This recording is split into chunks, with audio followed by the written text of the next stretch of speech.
हम लोग पहले फर्स्ट पार्ट का इसका कर चुके थे। फर्स्ट चैप्टर पूरा का पूरा 4 पार्ट में, याद है ना? जब स्टार्टिंग किए थे डिस्कशन तो ये बात बताए थे फर्स्ट क्लास में, है ना? ये पूरा का पूरा चैप्टर हम लोगों को कितने पार्ट में पढ़ना है? 4 पार्ट में। तो उसमें से फर्स्ट पार्ट जो है लेवल ऑफ स्टॉक, उसका हम लोग लास्ट क्लास किए थे। अभी हम लोग जो सेकेंड वाला पार्ट है इकोनॉमिक ऑर्डर क्वांटिटी, और उसके बाद वाला जो पार्ट है थर्ड वाला टोटल इन्वेंट्री कॉस्ट, उसके ऊपर थोड़ा सा डिस्कशन करेंगे। उसका थोड़ा सा हम लोग सम्स देखेंगे, ठीक है? ऑलरेडी मैं उसकी मीनिंग बता चुका था। इकोनॉमिक ऑर्डर क्वांटिटी क्या इंडिकेट करता है? How much to be order at a time that the total cost will be minimised. मतलब इकोनॉमिक ऑर्डर क्वांटिटी में हम लोग निकालते क्या है कि हम लोग एक बार में कितना ऑर्डर करें कि हमारा टोटल कॉस्ट कम से कम लगे। बात समझ रहे हैं? तो ईओक्यू वाला जो पार्ट है और उसके बाद टोटल इन्वेंट्री कॉस्ट वाला पार्ट है, उसका कुछ सम्स अभी हम लोग आज के क्लास में डिस्कस करेंगे।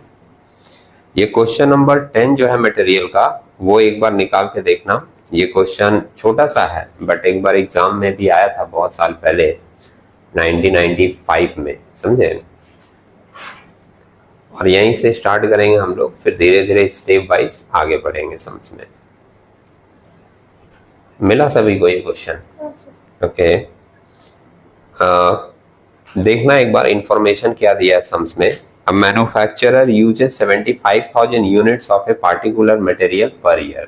देखा, एक साल का इंफॉर्मेशन दिया हुआ है कितना? 75,000 units. The material cost is ₹1.5 per unit. ये मटेरियल कॉस्ट है पर यूनिट का। And the carrying cost is estimated to be 25% per annum of average inventory cost। The cost of placing an order is ₹18। एक order place करने में हम लोगों का 18 रुपया का खर्च लगता है। और हम लोगों से पूछा क्या है? You are required to determine the economic order quantity and the frequency of order per annum। frequency of order का मतलब होता है number of order, मतलब एक साल में आप कितना ऑर्डर प्लेस करेंगे। ठीक, 2 चीज पूछा है सिंपल सा, तो हम लोग 2 एक बार निकाल कर देखते हैं। पहले आप लोग देख लीजिए, हमारी कैलकुलेशन जब समझ आ जाएगी प्रेजेंटेशन, तो उसके बाद आप क्या कीजिएगा? नोट कर लीजिएगा, ठीक है? हमको निकालने के लिए बोला है सबसे पहले ए नंबर पॉइंट में इकोनॉमिक ऑर्डर क्वांटिटी, EOQ, ठीक है? इसका एक फॉर्मूला मैंने दिया था 2AO/CS रूट के अंदर, ठीक है?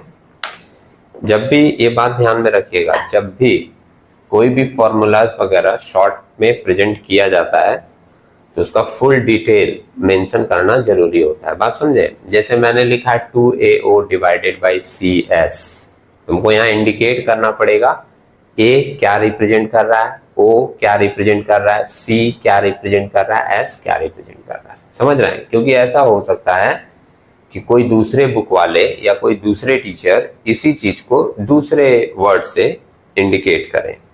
बात समझे? तो जब भी आप शॉर्ट में फॉर्मूला लिखोगे, कभी भी लिखोगे, किसी का भी लिखोगे, तो आप क्या करोगे? साइड में उसका पूरा प्रेजेंटेशन बताओगे, ठीक? कि ए का मतलब है एनुअल डिमांड या एनुअल कंजम्पशन। कंजम्पशन बोलो या डिमांड बोलो, सेम चीज है। और सम्स में देखकर आप लिख भी दोगे। एनुअल डिमांड कितना दिया हुआ है सम्स में? 75,000 यूनिट्स। उसके बाद ओ है, ओ का मतलब है ऑर्डरिंग कॉस्ट, और ऑर्डरिंग कॉस्ट भी सम्स में एक दिया हुआ था, कितना? और रुपीज 18। और भी लोग देख लीजिए भाई, ऑर्डरिंग कॉस्ट दिया हुआ है, हाँ, थर्ड लाइन में दिया हुआ है 18 रुपए का, है ना? सी का मतलब है cost per unit. Cost per unit, cost per unit दिया हुआ है हम लोगों का 1.50, है ना? और एस का मतलब रिप्रेजेंट करता है storage and carrying cost. Storage and carrying cost. इसको हम लोग बोलते हैं storage and carrying cost at the rate of average inventory per annum. Percentage में जनरली ये रहता है, समझे? कितना दिया हुआ है? 25%। यहाँ लिख देंगे 25%। एक बात समझना है यहाँ पे, ये थोड़ा एक समझने की चीज है। सम्स में कभी कभी क्या करता है, यहाँ पर थोड़ा प्रेजेंटेशन या लिखने का तरीका, लैंग्वेज थोड़ा सा बदल के भी प्रेजेंट करता है, बात समझे? तो वो क्या बदल सकता है वो एक बार समझ लीजिएगा। इसलिए मैं बोलता हूँ कि जब मैं करूँ तो हमको सम्स पूरा कंप्लीट करने दीजिएगा, क्योंकि उस समय मैं क्या करता हूँ, चीजें बदल बदल के जैसे भी सम्स में प्रेजेंट हो सकती हैं किसी दूसरे सम्स में, वो वाली चीज भी मैं उसमें बताता चलता हूँ। अगर आप लोग क्या करोगे, साथ साथ लिखते चलोगे तो ज्यादातर स्टूडेंट्स का थॉट क्या होता है पता है, कि फिगर मिल गया फटाफट पुट करके निकालने लगे। उसमें कितनी बातें और दूसरे सम्स में आ सकती हैं उस पर लोग ध्यान नहीं देते हैं, बात समझे? तो एक बार पहले हम इसका यहाँ पे पूरा फिगर पुट कर लेते हैं, फिर आपको बताते हैं कि ये चीजों को कैसे बदल के भी दिया जा सकता है। अगर पुट करें, आपके पास कैलकुलेटर होगा तो देखिएगा 2 इंटू 75,000 करो, इंटू ओ है 18 कर दिए, डिवाइडेड बाय 1.5 इंटू करना है 25%, और रूट तो रहेगा ही। कितना आ रहा है ऊपर में? ऊपर में आ रहा है सर 27 लाख। 27 लाख आ रहा है ऊपर में, और डिवाइड करके आपको मिलेगा 0.375। 0.375। ऐसा नहीं बोलना, अपना करके देखना, ठीक है? ऐसा नहीं कि हम बोले आप मान लिए, आप खुद से करके देखो अपना कितना आ रहा है। 0.375 आया है? अरे बोलो भाई कोई। हाँ सर, 0.375। कुछ लोग तो ऐसे इशारा में बोल रहा है कि जैसे नहीं मुंह खोल देंगे तो प्रलय आ जाएगा। ओके, अभी इसको डिवाइड करके बताइए कितना आ रहा है।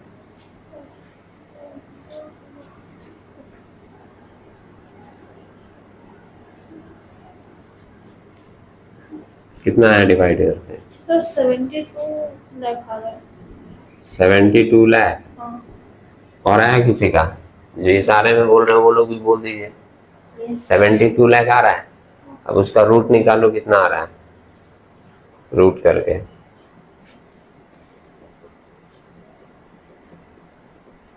बोलो बोलो, पॉइंट में आएगा, कोई प्रॉब्लम नहीं है। एक रूट मारने में इतना टाइम?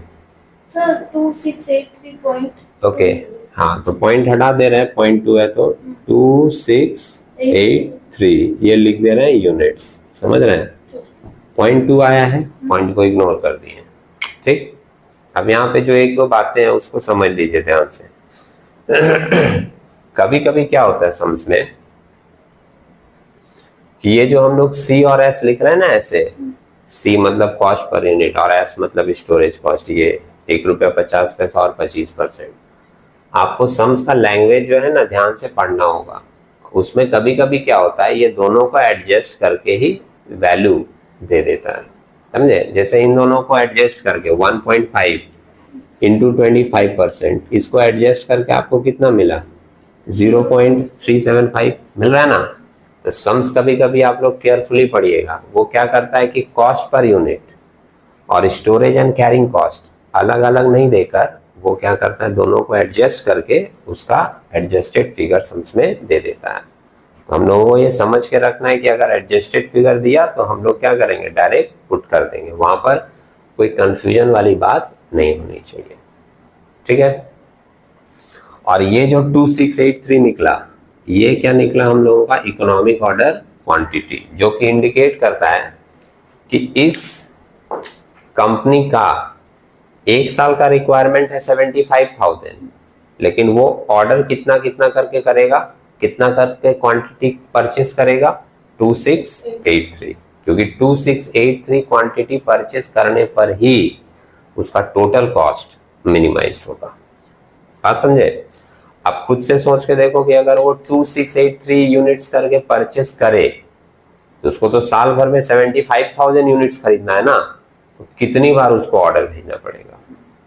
ठीक, तो हम लोग वहां पर निकाल देते हैं बी नंबर पॉइंट, जिसको हम लोग बोलते हैं नंबर ऑफ ऑर्डर। ठीक, नंबर ऑफ ऑर्डर का सिंपल फॉर्मूला हमने दिया था एनुअल डिमांड या annual consumption divided by EOQ। Annual demand है आपका 75,000 और EOQ है आपका 2683। देखिए डिवाइड करके कितना आ रहा है, 75,000 डिवाइडेड बाय 2683, 27.95। ओके। देखो यहाँ पर एक बात देखना, 27.95 हम लोग नहीं लिखेंगे कभी भी। जहाँ जब भी नंबर ऑफ ऑर्डर रहेगा ना, जैसे यहाँ भी मैंने पॉइंट इग्नोर किया था, तो बहुत सारे स्टूडेंट के मन में ये थॉट आ जाता है कि नहीं हम पॉइंट इग्नोर करके नहीं लिखेंगे, हम पॉइंट में ही लिखेंगे, क्योंकि बहुत सारे लोगों का ये थॉट होता है कि हम पॉइंट में लिखेंगे तो वो एक्यूरेट फिगर होगा। आप बिल्कुल लिख सकते हो, कोई प्रॉब्लम नहीं है, लेकिन ध्यान रखिएगा कि यहाँ पर ये जो नंबर ऑफ ऑर्डर रहेगा, यहाँ आपको पॉइंट में चीजें लिखनी नहीं है। क्यों नहीं लिखनी है वो भी मैं बता देता हूँ, क्योंकि ये हम लोग निकाल रहे हैं नंबर ऑफ ऑर्डर।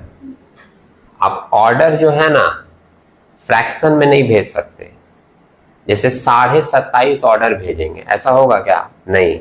आप 27 ऑर्डर भेजोगे और उसके बाद जैसे ही कुछ यूनिट के लिए ऑर्डर भेजोगे वो तो कंप्लीट एक ऑर्डर होगा। समझ रहे हैं मेरी बात?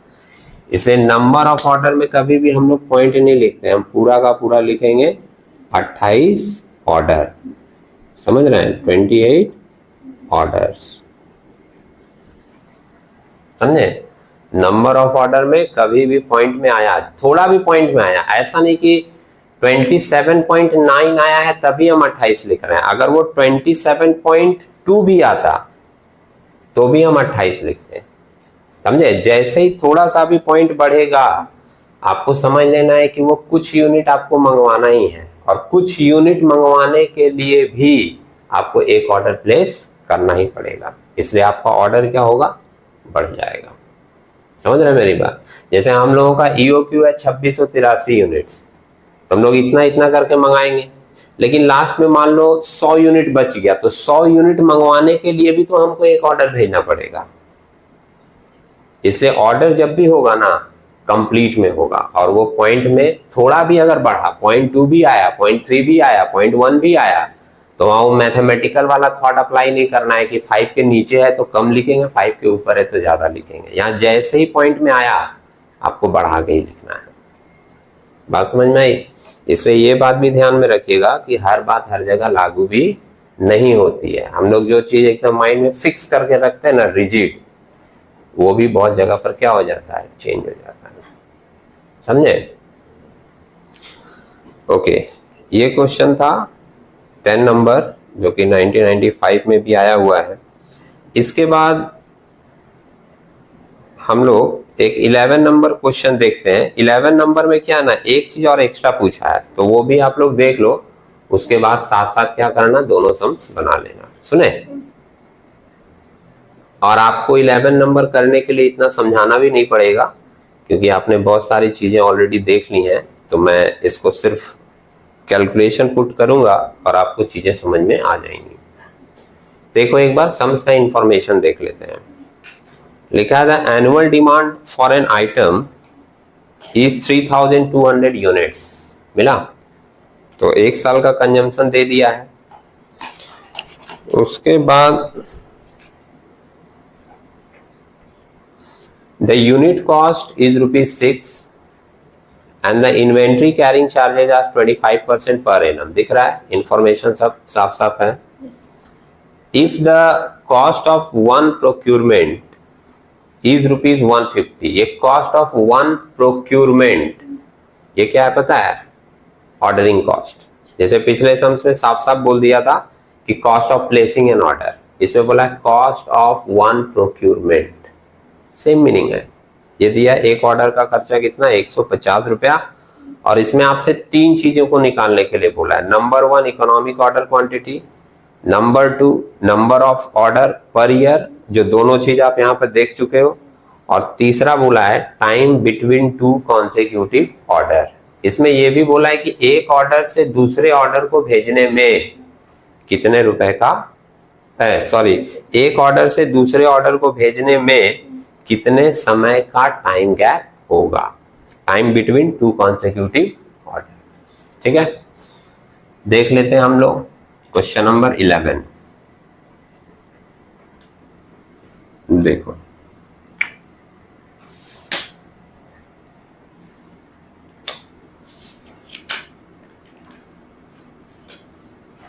पहले ए नंबर में मैं निकालता हूं EOQ।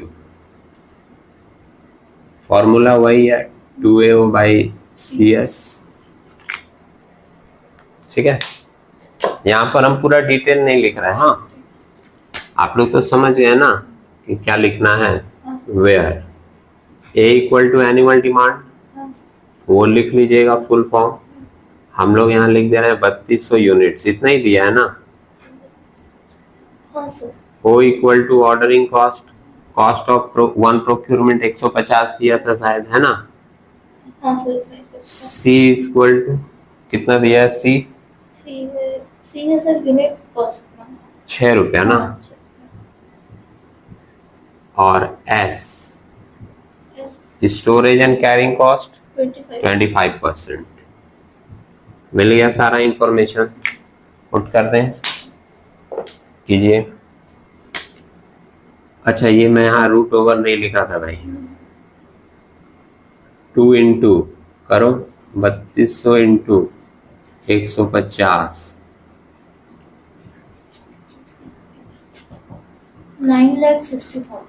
9,60,000 आ रहा है ऊपर में, और नीचे अपना कितना आ जा रहा है? 1.5। हाँ सर 1.5 डिवाइड कर दीजिए, डिवाइड करके कितना आ जाएगा? 6,40,000।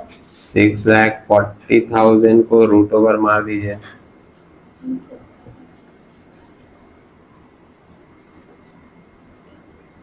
कितना है? 800 जो आया वो क्या हो गया हमारा? यूनिट्स। 800 यूनिट्स क्या इंडिकेट कर रहा है कि हम लोग का एनुअल रिक्वायरमेंट है 3200 ये, लेकिन हम लोग मंगवाएंगे कितना कितना करके? 800 करके, क्योंकि जितना 800 करके मंगवाया जाएगा इसी में हमारा टोटल इन्वेंट्री कॉस्ट कम से कम आएगा। इकोनॉमिक ऑर्डर क्वांटिटी की मीनिंग मैं हर सम्स में बताता हूँ सुने, जिससे आपको अगर एक बार में बात समझ नहीं आए तो हर सम्स में उस लाइन को रिपीट करता हूँ, जिससे आपके दिमाग में उसका मीनिंग भी क्लियर है। अब इसके बाद निकालते हैं number of order. Number of order निकालने के लिए भाई फॉर्मूला वही है हमारा,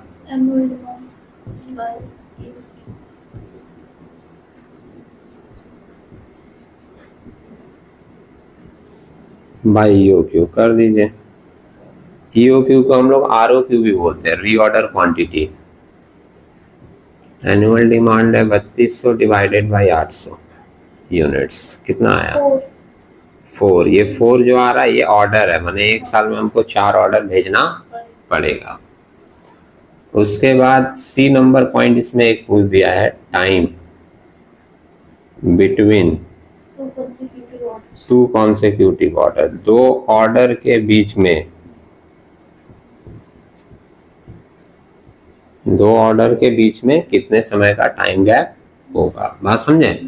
अब इसका जब फॉर्मूला मैंने डिस्कस किया था तो मैंने कहा था कि आप इसको वीक में भी निकाल सकते हो, डेज में भी निकाल सकते हो और मंथ में भी निकाल सकते हो। बात समझे? अगर सम्स में क्लियरली मेंशन कर दिया कि आप मंथ में निकालो या इसमें निकालो, तब तो आप क्लियरली उसी में निकालना। लेकिन क्वेश्चन देखना, क्वेश्चन पे ध्यान देना।